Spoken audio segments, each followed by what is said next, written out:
I'm Mr. Badger. Where do you go? Dossing? Speaking to Jay, actually. Oh. What? Don't mount me, don't mount me, don't mount me, don't mount me.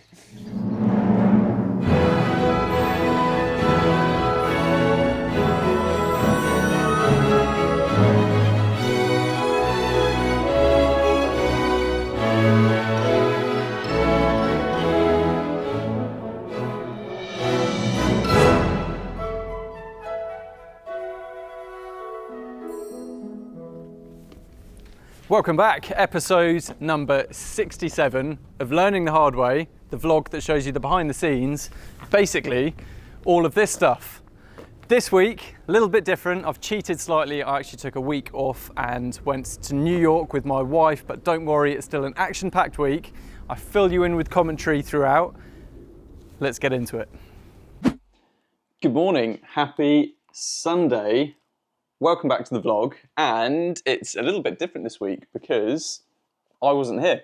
I was away with my wife. It was a trip that we booked in knowing how intense Chelsea Flower Show and that workload was going to be, so just wanted an opportunity to try and have a bit of a mental reset before we, as a landscape contractor, get into our busiest time of year. And it was exactly that. It was amazing. It was very restorative, really enjoyed it, and it finally feels like when I leave the business, so when I go away, everything that we have in place, the amazing people, the amazing systems, particularly Matt and Adi, so huge thank you to both of you, I can sort of switch off, sort of relax, which is amazing. I still had a few things to do, which will always be the case, and I've got absolutely no problem with that. I like knowing what's gone on. I would never like to come back to any surprises, but those guys had everything completely under control. All of our sites were running well. The maintenance teams were cracking on, flying through jobs, actually supporting the landscaping teams quite a lot now, which is great. Something that we see more and more at this time of year, as the gardens that we build need planting, and then the gardens that we look after need some bigger work, some machinery work, some work that is better suited to the contractors rather than the gardeners. So yeah, it has been good, and I know I've done a lot of public staff thanking and talking about a team at the moment, but that is just another opportunity for me to have done so. Whilst I was in New York, I did have quite a lot going on, largely to do with Grab. I've got some updates for you and that I'm going to share with you, but we're actually going to kick off. We're going to head over to one of the landscaping sites now and see how the Hardwood team are cracking on whilst I am in another country.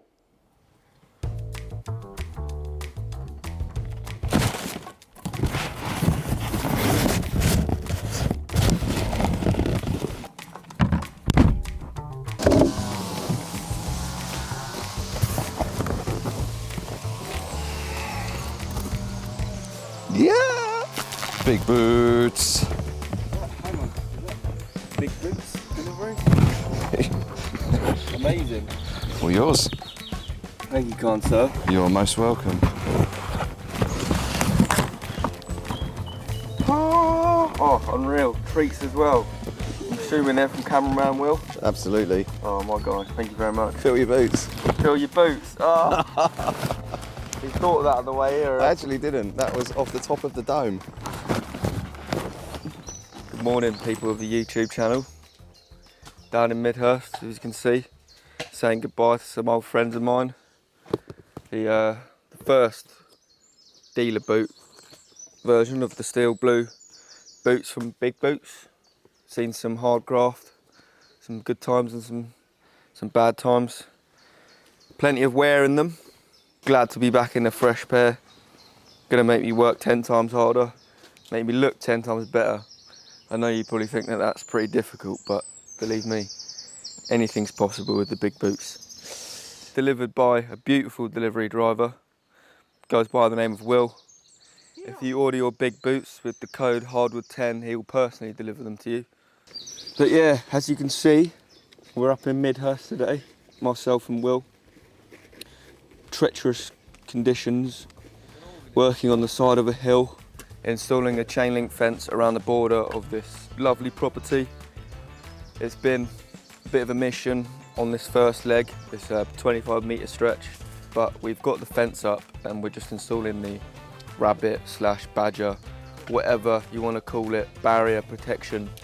So if there's any badgers watching or rabbits watching, do not try and penetrate this boundary because you ain't getting in, son. So shift on up to the next house, yeah? Here with Will, back from university, ready to put in a big shift. He's been eager, you know. How many Oxford University students does it take to fill up a chain link fencing clip? If you just do everything I tell you to do, we'll get some good progress done today. It's going well. A somewhat noisier, smoky and more destructive garden job than the maintenance teams would normally do, but there is a reason. Honey fungus. Honey fungus is a horrendously destructive fungal disease. It is big, it's very, very destructive. Unfortunately, there are not many plants can actually tolerate it. Elaeagnus, which is what we're attacking today, generally a very, very hardy plant. Unfortunately, it's succumbed, as you can see by the amount of dieback and death across the top of it and down the side. It's horrendously infected and can't be fixed. Once it's gone that bad, there's no point in trying to cut out infected limbs. And because it's infected with honey fungus, we're not going to chip it, we're not going to attempt to recycle this woody material, we've just got to burn it. On the hill behind me, you'll see a lot of oak death, which has been caused by honey fungus, but you'll also see a lot of ash dieback, which is another fungal disease going on in the country at the moment. So unfortunately, when you see people, gardeners, whatever, hacking down woody plants, woody trees, shrubs, and then burning them, potentially that's the reason why. I've just stopped the boys from doing what they're doing because I'm just chopping up some of this tree trunk for the landscape boys so they can put some fencing in. I took the opportunity to have a look at it and I was amazed to see all these black lines running through the tree. In easy terms, these black lines are literally walls in the tree. Literally walls, solid walls. So what's happened is the tree has found an infection. It's realised it's under attack. There's an infection going on in the tree coming from somewhere. And so what it does around that infection site, it literally will create walls. And what we're seeing is all of these lines going up and down, and that stops the infection travelling inwards or travelling outwards. It then creates walls going that way as well, and that's to stop the infection then spreading up and down the tree. Yeah. So when you chop up a tree or a trunk or whatever and you see these black lines, yes, you can tell that at some point it had an infection and it was actively fighting it. But yeah, I just wanted to stop you and show you CODIT, control of decay in trees, and just really how amazing trees and plants are, that they have this massively good defence mechanism. So there you go, first site visit, and it was the prime example of how effective it is proving to be for us having both the maintenance and the construction teams, because they work so well together. On that job, of course, you saw the guys working on some fencing and some machine work, and then we had our horticulture teams, our maintenance teams, led by the fantastic Jay, working on that garden, clearing out some honey fungus. There's actually a couple of other bacterial issues, types of bacteria that we've identified there. We've been doing some pH testing, some soil testing for that client, and the reason being is we are about to start quite a big, or I say about to start, it's just gone through planning, quite a big project there, which we're really looking forward to. So we're just doing what we can now to start getting the soil. So all of the soil is staying on site, so we need to make sure it's good enough for reuse. Now we're seeing that more and more through planning. So the planning, the local council will actually stipulate that the soil has to remain on site. It can't all just be mucked away into landfill and then new soil brought in, which I think is fantastic. So working with our good friends at Berry Hill, of course, and they are going to be helping us and advising us on the right soil improvers to add to that soil so that we can reuse it. Another good selling point, and I guess the vlog is a bit of a sales tactic. If you're thinking about changing your gardener or assigning a new gardener, well, that was a great example of some, unfortunately, fairly poor horticultural practice. Specifically, not cleaning your hedge cutting gears. So what you should do as a gardener is between every single job, you should clean your secateurs and your hedge cutters, etc., the tools that you've used in one garden before travelling to another. What we saw very clearly there was that actually somebody has cut through an infected plant with a hedge cutter and then gone through multiple other plants in the garden with that same infected hedge cutter and actually just really spread the bacterial infection throughout the garden, which is a real shame because it does kill plants. Bringing foreign bodies into a garden that the plants aren't used to can be really damaging. So it's important we look after our sort of biohealth and security as horticulturalists as well. So clean your kit after every garden and don't spread those horrible diseases. We are going to take you back over to another one of our projects now. So we're back in Guildford, and this job, it's much smaller than the other Guildford job, hasn't been going on for nearly as long, but we are very nearly there. This will be our last week on site. We will be coming back to do the planting soon, but let's go and see how it's all looking. How are we doing, all right? Yeah, we're in our final few days here at one of our Guildford jobs. We have flow pointed both paving pads today, and we've just flow pointed our coping stones that we installed yesterday. They were installed, they were bull-nosed and buffed, and then installed, and then we've just run over the bull-noser again, just to sort of like take off any like little edges and stuff that we didn't like. All the turf was delivered this morning from Berry Hill. Get a little bit green down, which will be a nice end to the week and an end to the project. And last but not least at all, Jay will be here to plant out. So yeah, all in all it's gone really well. It's been a relatively simple job. It looks great. Clients are over the moon with it. I think it's simple, but it's effective, really effective with the choice of materials here. Lovely limestone paving from All Green and the limestone sets to match that. And we also have these lovely pictures that have been stuck onto the raised planter, just to give it, sort of break up that real sort of clinical, sharp finish. It just breaks it all up a little bit. So yeah, looks really cool. Final clean out, and then we're done. So yeah, another job ticked off for the Hardwood crew. Whilst I'm at base enjoying a Sunday in the sunshine and having a bit of a catch up, I've got the dogs on the farm with me, which is always lovely. I'm going over some of the work I did whilst I was away on Grab, and a lot of that was made up with recruitment.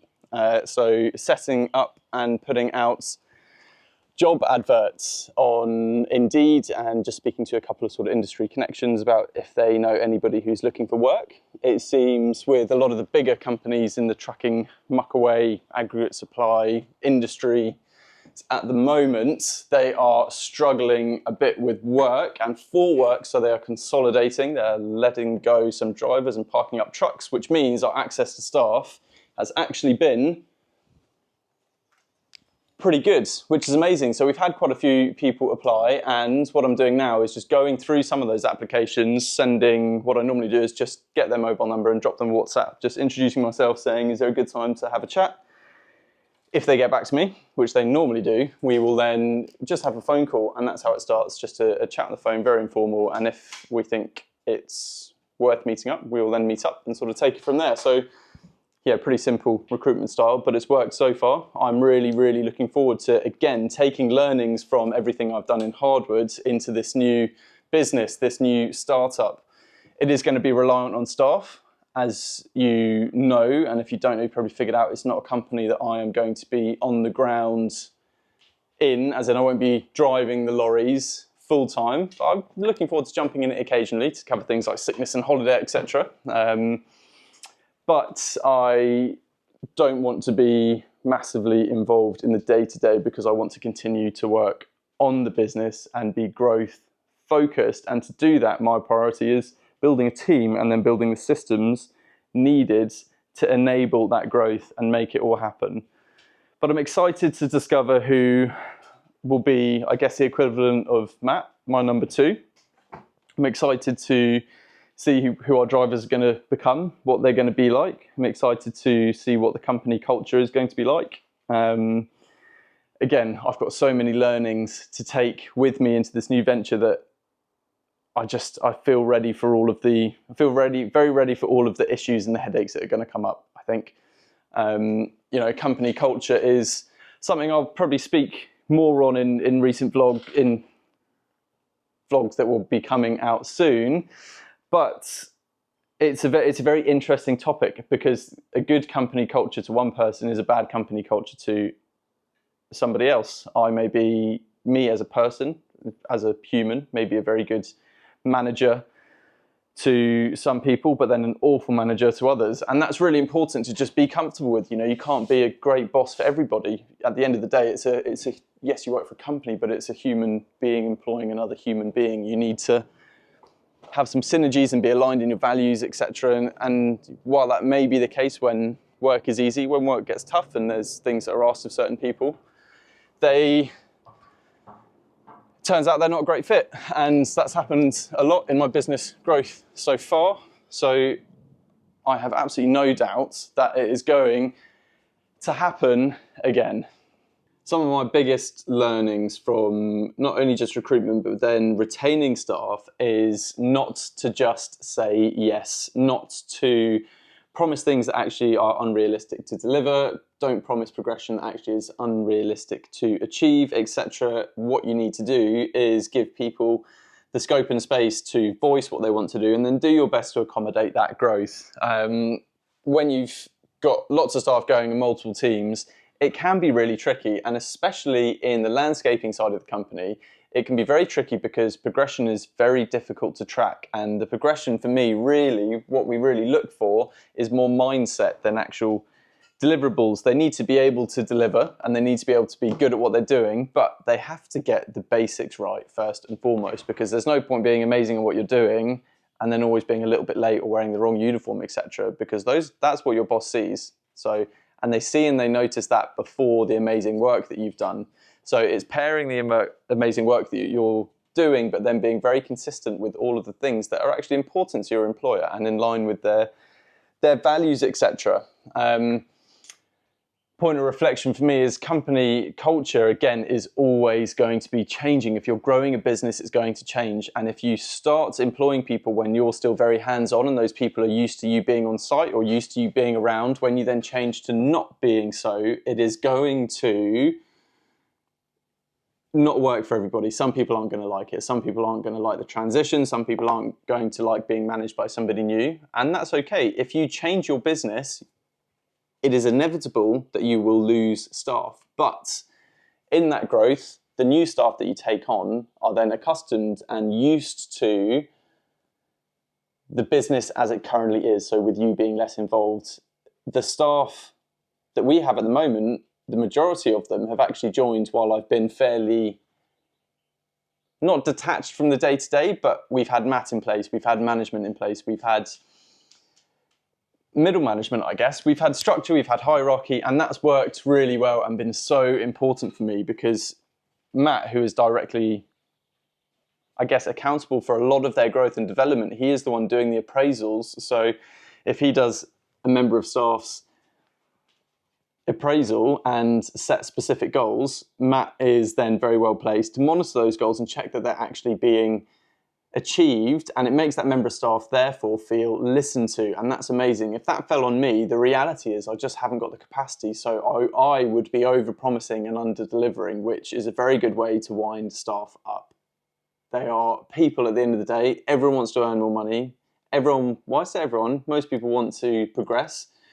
You've got to be very realistic with your staffing as well, because you will have some that are attracted to, like with these vlogs, for example, I'm very open with what I'm doing. So you'll get staff that are really attracted to that. You'll get people who want to work for someone who is ambitious and wants to be part of the journey and wants to, as the company progresses, they want to progress in a parallel to that as well. They see that as an opportunity. And then you'll get some that actually the progression is just a bit of a headache for them. The constant disruption and upheaval and changes is a pain for them to have to deal with, a pain for them to have to accommodate. So you can't keep everybody happy, and you also can't let somebody who is upset with the new direction the company is going in, is the business owner. You can't let that slow you down. You know, the reality is your staff are going to change. There's always going to be a turnover. I mean, you've seen from these vlogs that we've got a retention that I'm very proud of, but I'm not naive enough to think these guys are going to be with me forever. So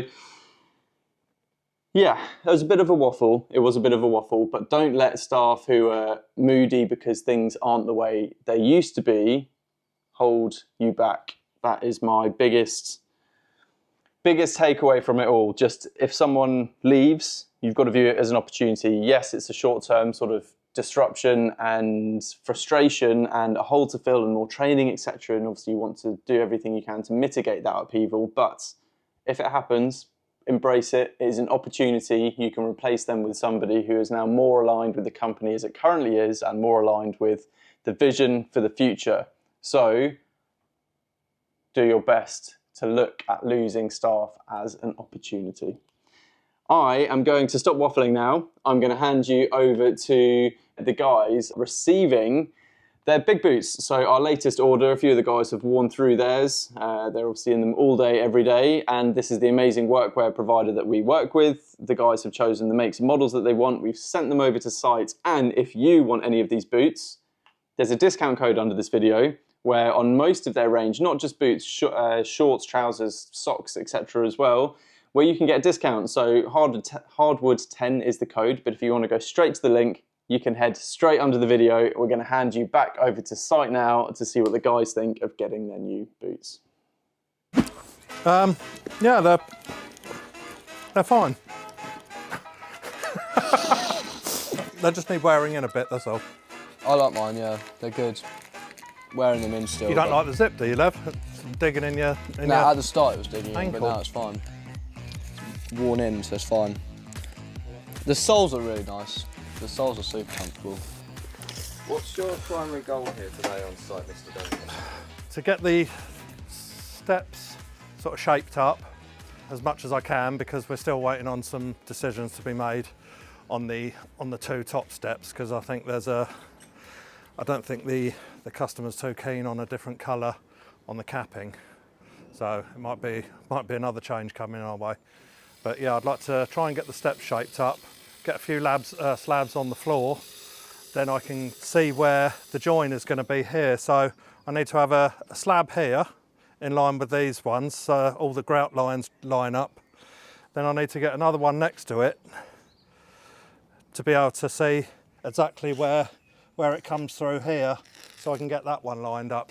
If it was natural stone, you'd cut an L shape into it and you'd be able to buff the edge up, but this being porcelain, you don't get a very neat cut. On the back edge, you end up with chips, and what I don't want, well, what nobody wants is that sort of thing to be showing here. So what I'm going to have to do, you don't want that kind of thing showing there or there. You never get a perfect cut. You can buff it up, but you'll always see the chips. So I'm going to have to have a grout line there. So yeah, that's the plan. It'd be nice just to crack on and get it done rather than waiting on decisions. But it is what it is. They pay the wages at the end of the day. We'll pay the bills. So it's got to be right. Thank you, Duncan, and everybody on that site. It's looking good. I know that last minute sort of spontaneous changes from the client, especially when it's sort of redoing and tweaking work that you've already done, can be tricky. It can really take its toll on people on site as well, especially when you've been on the same project for a long time and you feel the end is in sight and those extras keep being added. So really appreciate it. All of the Hardwood team are doing great, and actually coming in and having a look at the lockup is fantastic because everything's really tidy, which is amazing and great to see. It's nice when there's just a little bit of space. I think there was a bit of a tidy going on in the last couple of weeks, but seeing it being maintained is brilliant. Also, having a look at a few little bits that have been delivered. We've got a new pump truck, which is actually quite exciting because it means where we've got excess materials being stored and kept and staged in here, we can move things around now. So if something's in the way, we can just move it. We obviously no longer have our Bobcat, so haven't got anything with pallet forks. Which means we can't really move things around, and actually not just inside but outside the yard's looking really tidy as well. So it's just a nice place to be. It's, I keep saying it, but it's a nice place to be when things are tidy, especially when the dogs are knocking around as well. I've had another delivery, which was very sweet. I'm going to go show you that now because I can tee up some news. I can't give too much detail. I mean, I'm vlogging and it is a Sunday, and the reason I'm at the office rather than working from home is I had to sit down for a couple of calls today. Yes, on a Sunday, but what we have received is our instruction for Chelsea Flower Show 2026. So you heard it here first. I can't share any details. But what we did receive was a couple of very nice boxes. Thank you very much. From UBS, the sponsor for our monument build. So there is all sorts in there. I'm sure it'll go down very well with the team. I'm not going to take it home. I'm going to let everybody in here sort of help themselves because that will likely sit in my cupboard and fridge for a very long time. I'm not a huge drinker, and I'm sure that on a Friday would be very popular at the yard with all of the hardwood guys. So on the theme, on the topic of letting you know that we've been instructed for Chelsea, I'm going to tell you, because you might find it interesting, what that actually looks like. So designers have to start submitting their submissions for Chelsea Flower Show pretty much as that year's show is wrapping up. So if they are there, it's a massive, massive workload. But what it looks like, bear with me, it's going to be worth it. So you have to do we're in June now, it's the middle of June, and this is when the RHS sit down to do their first panel. So if you want to build something at Chelsea, you have to find a sponsor, get them to pay what it costs to actually implement the garden. So you've got to get a sponsor, got to get that lined up. You then have to get the sponsor, obviously, to agree to your design and to want to sponsor your build. You then have to take all of that information plus your chosen contractor to the RHS, so the Royal Horticultural Society, the company, the organisation that put on Chelsea Flower Show, as well as lots of other smaller flower shows. They have to approve it. So they go through a panel meeting in June. They then go through a panel meeting again in August. And then it is in September is when so end of September 2025 is when the allocation of the sites happens. So that's when you find out if you're in and where you're in. Along that process, you'll be receiving lots of updates from the RHS as to how your application's going, what they want changing, what else they want to see. It's a lot of detail, it's a lot of work. And then you find out if that garden has made it into Chelsea Flower Show. So we will know exactly what we're doing at the end of September. That's when I'll be able to tease what it's all going to look like. But we are excited. We are doing two. We are doing a main avenue trade stand, and we are also doing a show garden as principal contractor, hopefully. So the long and short of it is basically if you've got a design and a sponsor, there's a very, very good chance you'll get in. What the RHS will do is they will input for things mostly about sustainability and where the garden's going after. They have to like the brief, they have to feel the design has met the brief. They have to feel like it's current, it's going to work, it's going to fit the show, it's going to suit what else is there. So fingers crossed. I say we've been appointed. We have got to wait until September to find out for definite. We're going to head over to Godalming now, where one of our maintenance teams is in a garden that you might recognise from a while ago. A while ago, we were clearing out the garden and getting it ready to implement the client's new planting palette. Well, today's that day. Let's go and see how it's looking. Welcome back. This is the Godalming project. Viewers might remember, about 3 months ago, myself and I think Charlie and possibly Finn, maybe Sam, can't remember. We were in here ripping plants out, and then I did a structural phase to this planting. The structure was in, the bones are in, and at this time of year, we're ready to put the colour in. So what I've done is I've worked with the client. The client's been out with me today placing plants because this is, at the end of the day, my client's garden. It's not mine. So I helped pick all the plants. I went and got them. I've been back and advised where they could go, what might look good, what might not look so great. We've placed them together and now it's time to do some planting, get some colour in the ground. So the colour scheme that I'm using, or that we are using, and it's not me, it's the client, it's exactly what the client asked for, is generally a soft palette, a fairly easy palette with some blues, whites and purples with the odd splashes of colour. So we've picked a penstemon here, which is a nice flash of red, which actually dulls off to a bit of a purple. We've got some Persicarian here, and for later in the year we're using some different sedums and also Actaea simplex. This is pink spike, so it's a gentle pink floam. What's particularly nice is it's not me designing it. The reality is this is a perfect collaboration between myself and the client working together. So they have to be happy. And it just makes it more enjoyable and they become more a part of it. Of course, I've opted to do the grunt work. So planting in, actually you'll remember that I put loads of soil conditioner in here and mulch. So the planting here, dead easy. Literally just using a trowel. What we've done, in reality, we've not over-designed this garden. We started off with a little bit of plonk and place. What is important for me when I'm planting is just to remember roughly how big each plant gets. Sweet. Brilliant. Very, very good. Yeah, brilliant. But have you enjoyed your bit of designing and having a bit I of... wouldn't say I was, really that great at it. That is exactly where I was thinking of one. Literally. One thing I found really useful and actually confirmed a lot of sort of what we thought and what I expected with these vlogs is when we asked you guys to comment underneath saying what it is you enjoyed about them, what you wanted to see more of, less of, etc.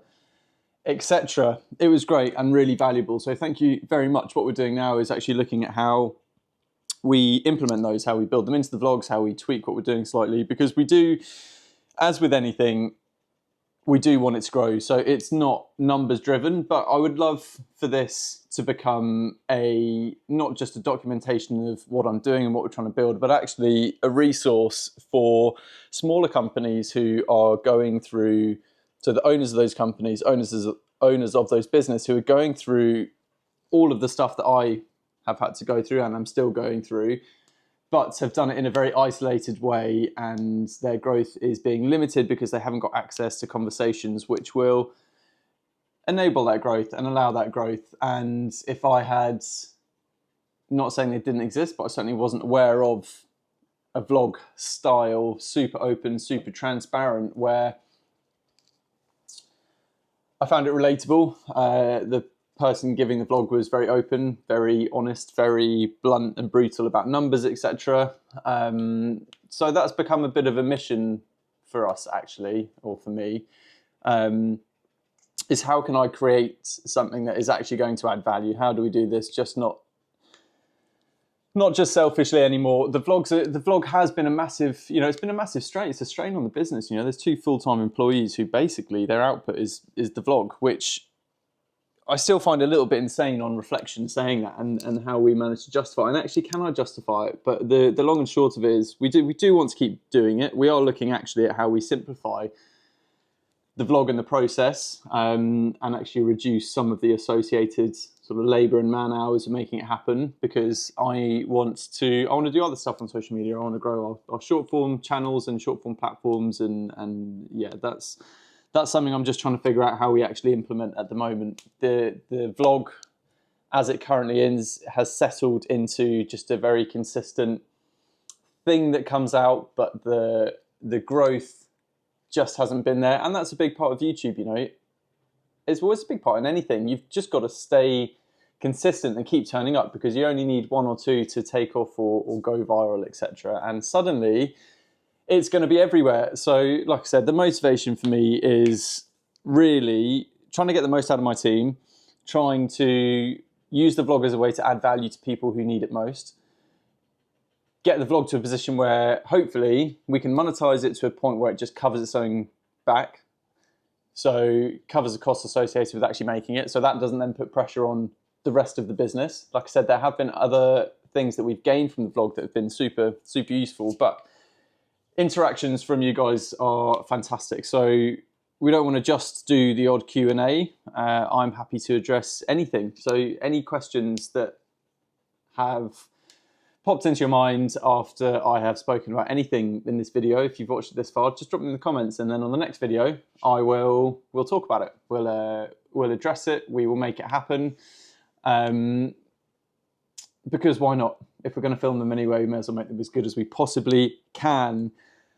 An update for you on, so I spoke about having done our loan submission for grab trucks. We're trying to get some money into that company as a startup. It's not something that we've ever done before, so I'm just talking about the process. We have done all of our submission. So the long and short of it is they've got back to us, and the underwriters have got back to us with, I say us, it's just me, with a load of questions that they want the answers to. They're all answers that I do have. So it's easy enough to do, but it's things like, so they look through all the business, they then look through all my personal finances as well to check that if the business failed, would I be able to repay the loan? So they've just asked to see a few agreements, they've asked to see the quotes for the assets that we have bought, they've asked what a couple of direct debits are for, they've asked what certain payments coming into my account are for, etc, etc, etc. So all fairly standard stuff, and I always knew it was going to be a bit of a slog with admin with this sort of thing, which is absolutely fair enough. So I'm going to get back to them on everything. They got back to me 4 days after the loan was submitted, or the application was submitted, which I think is pretty good, is pretty efficient. So let's see how this goes. I'm going to get my head into it now. I'll catch up with you a little bit later. But as always, I'll update you on progress. I'll see you shortly. This weather really is incredible. And I've said it before, I'll say it again, this time of year, there really is no better way to earn a living than to do so outdoors. So yes, my role is pretty much full-time office-based, and that is a shame, but I still get out as much as I can, and I love it. It is amazing. I'm finding, even in the comments, which is great, I'm being asked for advice more and more, and there's a little bit of a, little bit of maybe a limiting belief, thinking I'm not really qualified to give advice. But one thing I will do is, if I act on something, experience it, and then notice a positive impact afterwards, I'll share that with you, because I'm not just telling you what everybody tells you to tell you, I'm telling you what has actually benefited me. And one thing, if I can leave you with for a takeaway today, is putting yourself in proximity for things that just make you feel bigger.